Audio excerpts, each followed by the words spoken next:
We're looking at a very old monument, Stonehenge. You've recognized it, I suppose. The image came up when I was pondering the theme of this year's Open Set workshop, which has three words: moment, stage, memory. You can't say this is a momentary thing. It has been there for ages. But at some point, there was a moment when people erected this. Moment. It took probably a long time to get these stones upright. But it is actually a monument to one moment, and that is one moment in the year that the sun is at its highest spot, and the whole thing is organized to stage, in a sense, that moment. Of course, there's been a lot of speculation about the meaning of this site, and I think most scholars agree that this site was made for ritualistic purposes, for celebrating the power of the sun, and therefore it was designed in such a way that you could witness, experience a very specific moment in the cycle of the sun each year. In the sense of these three keywords of this year's Open Set theme, you could say that this is one of the most monumental representations of the way that these three words, moment, stage, and memory, have been staged in a monumental way. When looking at pictures like this and pondering these three words, moment, stage, memory, I can't help thinking about myths, because that is what the memory of staged moments amounts to, mythologies, as Roland Barthes has so eloquently described and shown in his eponymous book. Myths are, and this is good to realize, myths are not stories. They are the seeds of an endless variety of stories. A myth is the quintessence, you could say, the fifth element of our natural environment, the unfathomable, ethereal element that is not fire, not air, not water, not earth, not tangible, that is, but it is the stuff that we are made of, I would say. As soon as we are talking about mythologies, we are also talking about metamorphosis. As I said, a myth is not something concrete. A myth is a concept, an idea that can take many forms, that changes constantly, that is, you could say, staged in ever new ways. These Karyotypes from the Acropolis in Athens were erected a long time ago, thousands of years ago. And they symbolize a certain thing. Of course, they are functional. They carry a roof. Basically, they're sort of elaborately decorated columns. But of course, they also stand for certain ideas. For they guard a sacred place, you could say. They watch over the specific atmosphere of a specific place. So they give an impression that there is life in this place, that it's not just stone, that it's not just a functional structure that keeps you dry when it's raining, or in the shade when the sun shines, but they symbolize life, a specific kind of life, mythological life, symbolic life, but life still.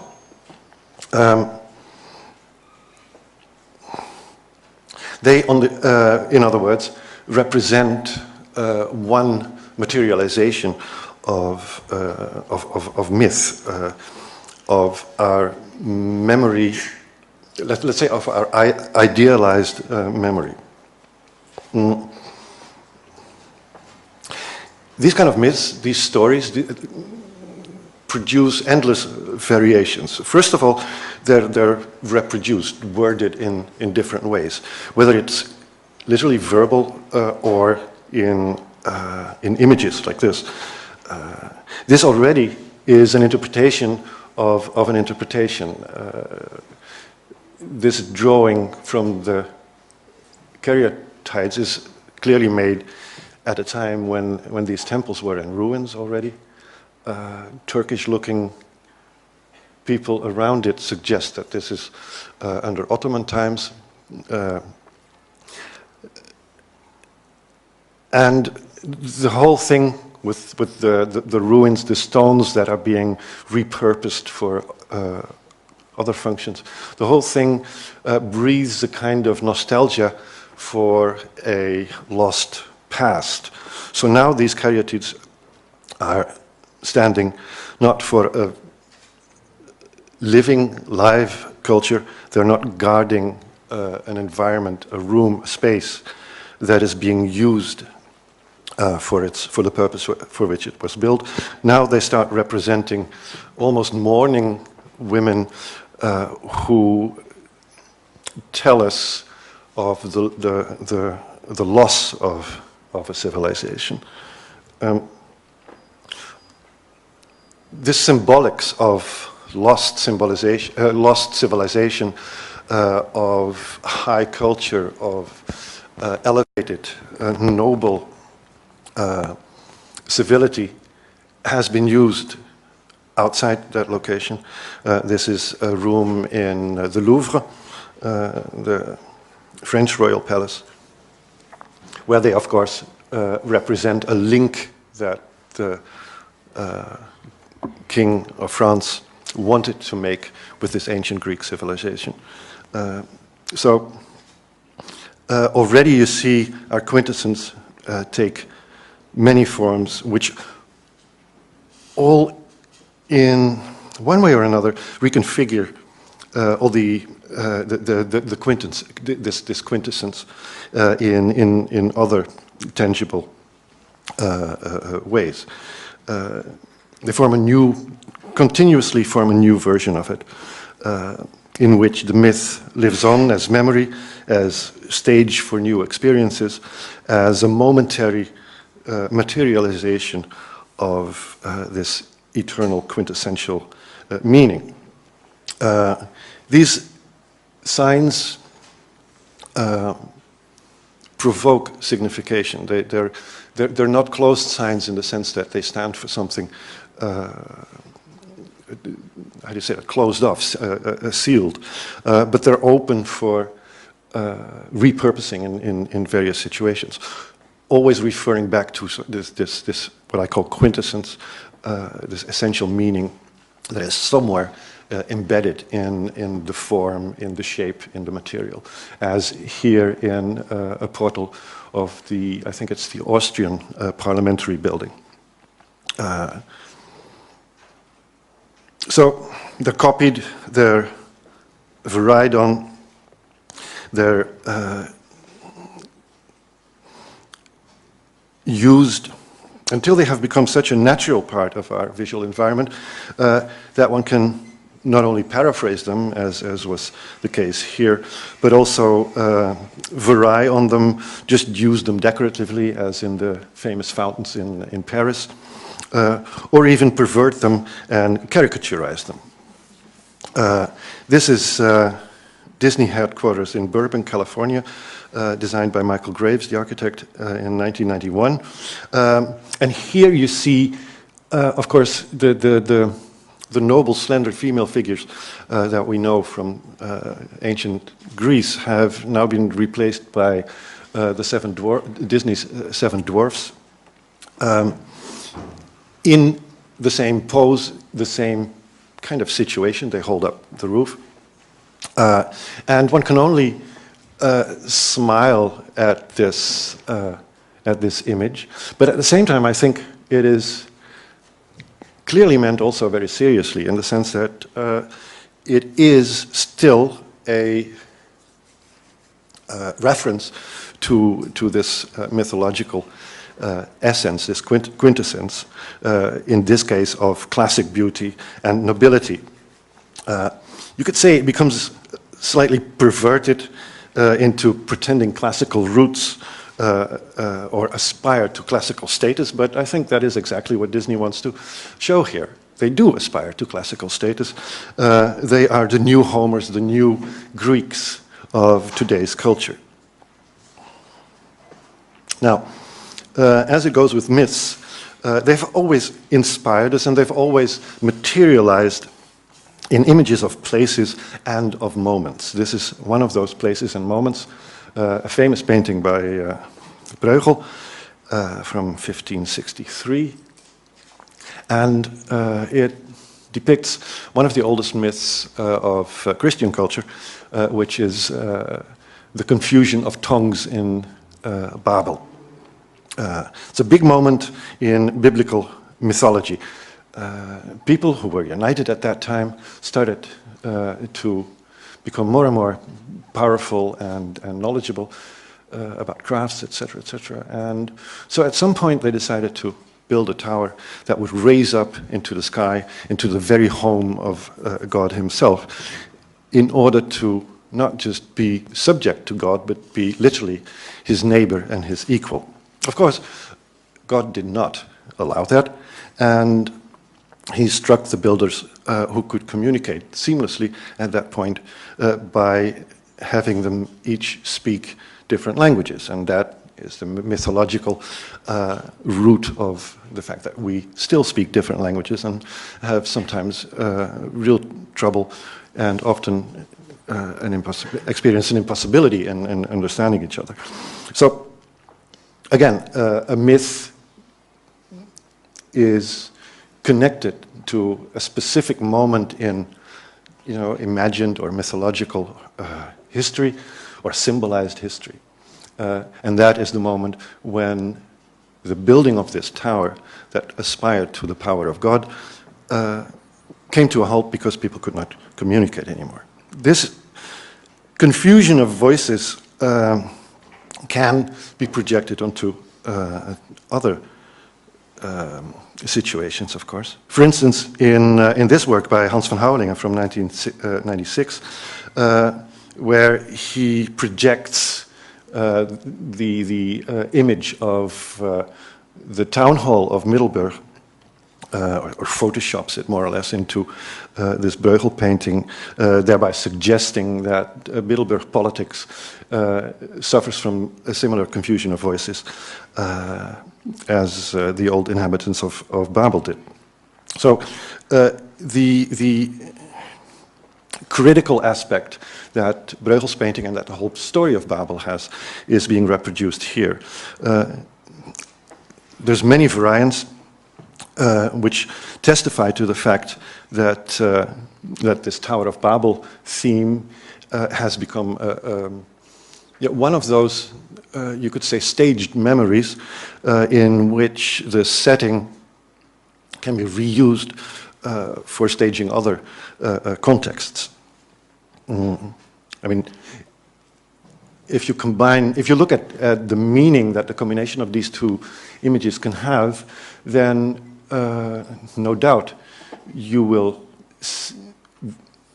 associate first on the Tower of Babel, which says, you cannot aspire to the power of God because that will be thwarted. Your project will not succeed if your ambitions are too high, too superhuman, so to speak. And then there's this huge satellite disk, which in this context you could say is either a symbol of a modern Tower of Babel. We try and reach to the very corners of the universe in order to find out what's going on there.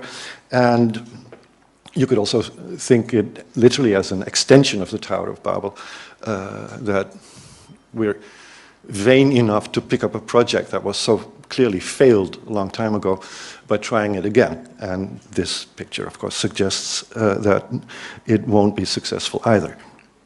This is another reference, although in a more abstract sense, to the same Tower of Babel principle, but then it harks back not to the tragic side of it, but to the original meaning of the myth of Babylon, which is aspire to the greatness of God. This is, of course, Tatlin's monument to the, I think, Fifth Internationale, a monument to the Russian Revolution, symbolizing the power of united workers to overcome all differences, at least within mankind. This is another reference. I mean, there's tons of references to the Tower of Babel. Another mythological thing that has become petrified in hard stone, a monument to mythify the glory of a Roman emperor, Trajan, which became the root of all European typography because of the you can't see it here. Here there is a Latin text that glorifies Trajan's victory over the Dacians in a typography that has been the model for European modern typography since then. But that's actually not why I show this picture. I show it because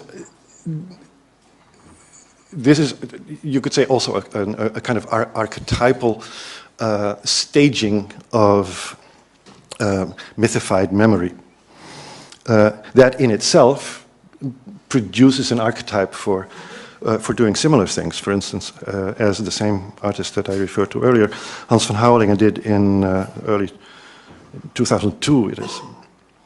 This is a monument to Lely, the engineer that turned our Zuiderzee into the IJsselmeer by building the Afsluitdijk, and thus allowed the Dutch to reclaim a lot of land in this former sea. The capital of these new provinces, Flevoland, the capital of this new province is a very low town. I think the building in the picture is the highest building in the whole town, and the land is as flat as you can imagine, being, former sea bottom. So this enormous vertical element sticks out as a monument to, not as in Trajan's case, victory over a human enemy, but here as a monument to a victory over the sea. It is, of course, a monument that refers to age-old ways of representing memory, of creating a spatial experience around memory, of, let's say, monumentalizing memory in space, that produces an interesting hybrid of material reality, the stone, the column, the bronze statue, material reality, and virtual reality, because what you see is a huge pile of stones and a figure of a person on top of it. What you know, what you experience, is the memory of an event or an occurrence or a period, in this case, our struggle against the sea and our victory over it in reclaiming land. And it is localized in the sense that I think everyone, well, most people in Holland, but certainly the inhabitants of Flevoland, will recognize the figure on top and will know what this represents. So we've always mixed, you could say, the real, the material, with the imagined, the idea of memory, things that are immaterial, that become translated, transformed, transfigured through memory, and then, in a sense, congeal again into material form. This is, of course, these are euro banknotes, and there's something interesting going on with this. At first sight, if you look at the banknotes, the euro banknotes, you think, okay, this is money from, 19 countries. And so the architecture on the front side and on the back side, there's bridges, represents important monuments from European architectural history from these 19 different countries. But of course, we don't have 19 different banknotes. So one of the first problems that arose when discussing the design of these banknotes, which actually did represent specific monuments in Europe, was why can France have his Arc de Triomphe and can we not have our famous cathedral entrance? Okay, let's put the famous cathedral on. That was already taken by another porch from England. No, but etc. You can understand that this discussion did not go anywhere except perhaps in the direction of the Babylonian confusion of tongues. Anyway, a very interesting decision was made here, that is not to change the basic design of the banknotes, that is not to change the staging of memory that is implicit in this design, but to redraw the images. So the architecture that you see here is fantasy. There's no buildings that look exactly like this. But they do represent periods. You know, this is rather ancient, this is sort of Baroque, now it becomes modern, and here it's like contemporary. But none of these buildings or the bridges on the other side actually exist. They're, you could say, photoshopped or constructed images that all incorporate aspects of real buildings, but not in the configuration that you see on the banknotes. So it is an imagined architecture that represents a real memory of a shared culture. I think, although I can be very critical about the graphic design of these banknotes, I won't bore you with that, but this story behind, let's say, the imagery on the banknotes is, I think, very interesting also in our context.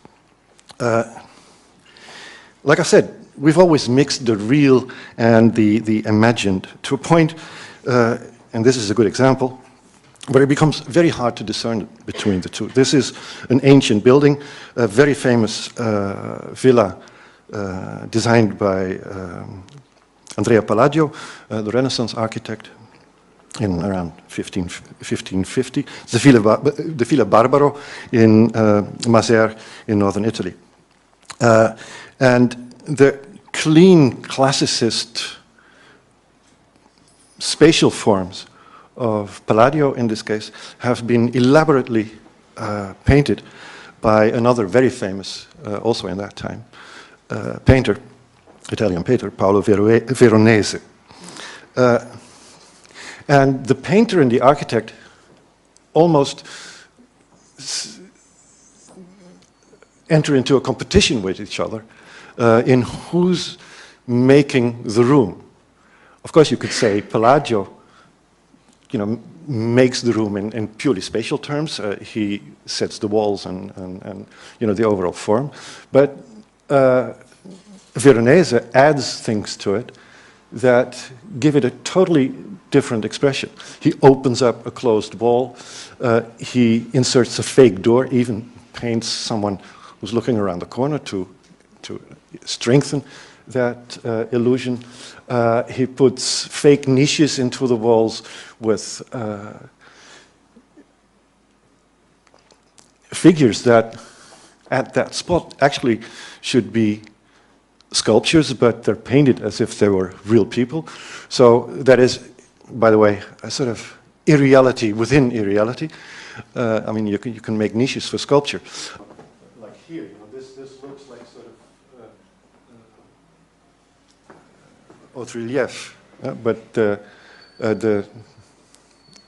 musician ladies in the niches are painted as real people. Anyway, there's a very interesting and complex mix between naturalism, real space, real material, and imagined space in imagined material. So the question is here, who creates what here? Is it, in this case, for instance, is it history itself that creates an image? Or is it us that conjure up a visual interpretation of what we remember as history? And especially in this case, I think it is quite clear that it is, of course, the latter. But to us, this figment of our minds, this imagined, staged memory that we called history, has become as alive and as seductive as the product of this mythical sculptor, Pygmalion. Pygmalion, as you may remember, another myth, was so stricken by the lifelikeness of his own sculpture, a rendering of a female figure in hard marble, that he fell in love with it and begged the gods to breathe life into the cold stone, which they did. The myth ends horrible, of course, but this is the moment when Pygmalion actually, for the first time, meets his own sculpture turned into a human being, and they start to be quite passionate with each other.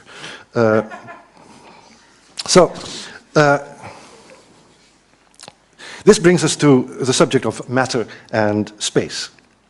Myths, like memories, are immaterial, and they occupy no physical space. But the moment they're visualized, they do. They become matter in space, very literally here. Slightly less literal here. The experience of a space, I would say, starts with an image, be it an image painted, photographed, or whatever, or just an image in our mind. A way of looking at space, a way of organizing it not materially, but you could say psychically in your mind. This is an interesting example of that. A painting by Kurt Schwitters, a Merz painting, as he called it, from 1919, in which he collages all kinds of stuff that he finds into a composition that he finds interesting. Now, by organizing the material in such a way, this actually quite flat surface starts suggesting space, as if this is a cloud in space with space behind it and space before it, almost like a model for a space that you can enter into. Of course, you cannot enter into this painting, but I think Schwitters himself saw and experienced this kind of making images as a way of not only organizing space, but experiencing space. And so he went on to do that, to translate these, I wouldn't say these paintings themselves, but the way they are constructed, the way they are thought, the way they imagine space, into space itself in his Merzbau. This is from 1930. So now the image of space, the way we look at space, the way we experience space, becomes space itself, which in turn very clearly influences the way we experience this particular space. These kind of images, this way of organizing space, first through images and later, I think also the Cubists who painted, multiple views from multiple perspectives onto one single subject. It alters the way we experience reality, because now we can imagine that although we see things frontally, we still know much about what is, let's say, behind you, how the view from behind or from the side would be. We can imagine that. And you can say, well, people have always been able to imagine that. perhaps you're true, but we have become much more conscious of that since this kind of new visual method was introduced. And I'm only saying that in the context of that when you talk about this combination of moments, stage, memory, the staging of moments, or the staging, I would translate it as the staging of the memory of moments, because that is what we do, that is what memory does. It stages parts that are stored in our memories. So, who's breathing life into who? Is it like, this higher power that touches us with the touch of life, or is it us that imagine this to have been this way and paint it in such a way that we can see it, experience it, memorize it as history? I would say myth. And I think we create how we create our own creation in a sense, and this is a very good example of that, I would say.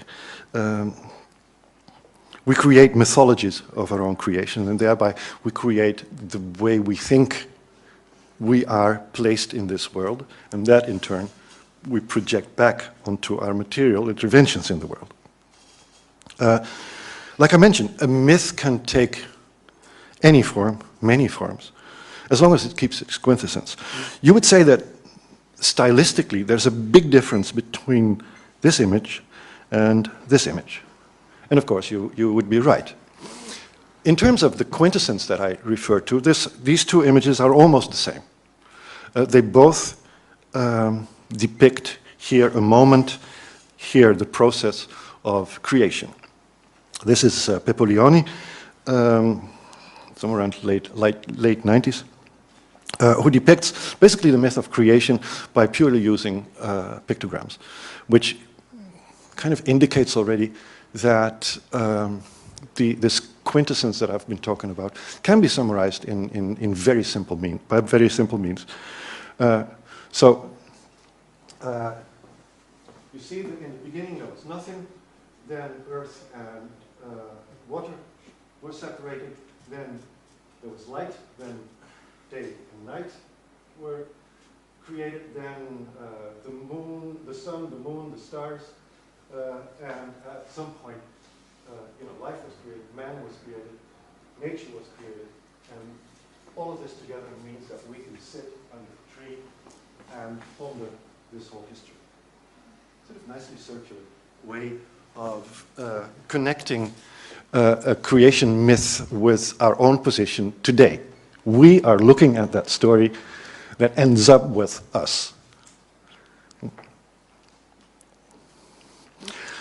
You could say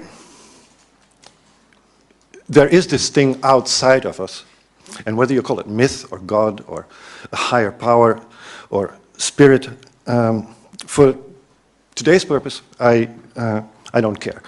I will go into discussions about religion some other time. This is not about religion. This is just about us imagining, finding forms for staging the way we think we're placed in the world. Now, you could say this is a more or less neutral way of typographing this word, You can read it, you can have your own associations with it. The type does not interfere too much with how you read it. What happens if we give it another form? Now, you're thinking of a different kind of God, I would say. And this one is also different. This one is different too. The three typographies, I would say, steer, push, nudge your interpretation of the word into the direction that the typography suggests to you. Of course, you can do this, I would say, only in a more or less effective way with typographies that are really well known, like IBM or Disney or Coca-Cola. So now we're thinking the god of, happy life and share a drink, etc., etc. Here, this is somewhere almost Snow White kind of idealistic, beautiful world, and this is the god, of course, that controls, that keeps track of everything. So, anyway, I'm showing these things as, you could say, typologies of meaning, as new forms that hybridize ancient myths.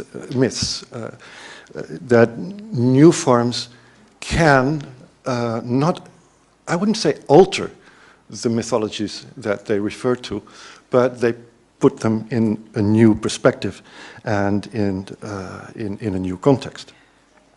You can do that with typography.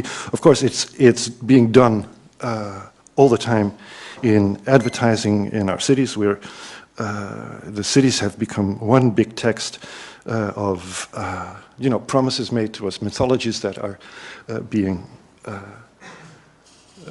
offered to us. But of course, not everything is well. These, let's say, idealized images, mythological images, you may say, that try and influence, manipulate our experience of a place and the stories that are told within it, is of course not seamless, as I think this picture illustrates.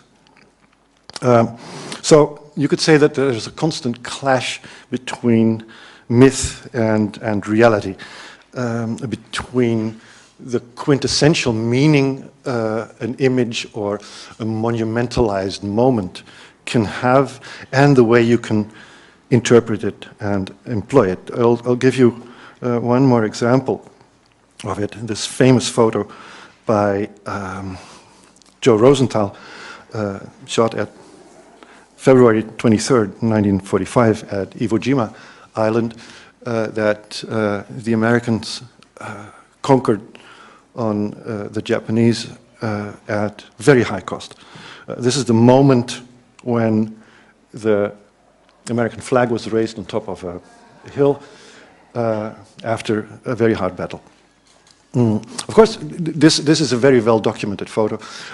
It has been criticized because it's not the first photo of that moment. Actually, this is not the first moment. There had been a flag before. Someone had put up a flag, but it was a small flag, and the commander of the company said, nobody can see it down there. You need a bigger flag. So they got a bigger flag, and by then a couple of photographers had arrived, and this one was at the right spot at the right time. Historians, I think, agree now that although this photo was criticized for that for quite a while, that it is not staged in the sense that, okay, guys, you go there, now hold that, hold still, I take a photograph. It was not staged like that, but it was kind of a restaging of an event that had gone on before. But anyway, personally, I don't really care whether this is a staged photo or a snapshot of reality, because the moment it was taken and the moment it was publicized, this became totally irrelevant, because the photo itself became so symbolic of, what this whole story referred to and meant. This has become an image. This image has become mythical in all respects. And one of the great things about myth, about staged memory, you could say, is that it can be reused. So I'll show you a couple of reuses. This is, in a sense, similar to the reuse of the karyotypes that I showed earlier, in that the same motif is being used in different material in a different place to symbolize a connection with that original historic moment. This is a war memorial in Washington. Of course, you can use it in different ways. The Iwo Jima image was used massively during the first Gulf War, and the second, by the way. to criticize the American motive to mix in Middle Eastern affairs. You know, you have this one. This is basically the same in terms of content, and more or less the same in terms of its pictorial arrangement. Then you can use it in other circumstances. It doesn't have to be a real war. It can be an imagined war, the war on global warming, for instance. The moment you make a cover like this, you suggest, okay, now we're going to war against the deterioration of our climate. You know, what can I say? It can become sort of reduced to such a point that you can reproduce it with very simple means and still have the clear reference. And of course, you can use that reference in very different situations, like this one, a photoshopped image by Ed Freeman. Of course, advertising not the victory over the Japanese, but the victory of gay rights. So, I would say you can go many ways with myths. This is an interesting picture. It says this way, confusingly suggesting that there's only one way. But of course, if you are able to read the Chinese, I have had to had it translated. But I'm reassured by Chinese reading people that say that basically the sign in Chinese says either way, which is quite different. You can go that way, you can go that way, but it doesn't matter. There is no this way. There's no unique way of interpreting myths. There's no unique way of staging moments of memory. There is either way. The only thing that I think you have to remember is what I call this quintessence. What is the seed meaning of the thing that you want to vary on, that you want to refer to, that you want to extend into new narratives to, as a term we will hear, I think, new heritage. There's no, I mean, this is, but we'll be coming back to that, I suppose. The term new heritage is a very interesting, almost oxymoron. But anyway, this is the image that I want to leave you with. There's no this way, there is either way. Thank you.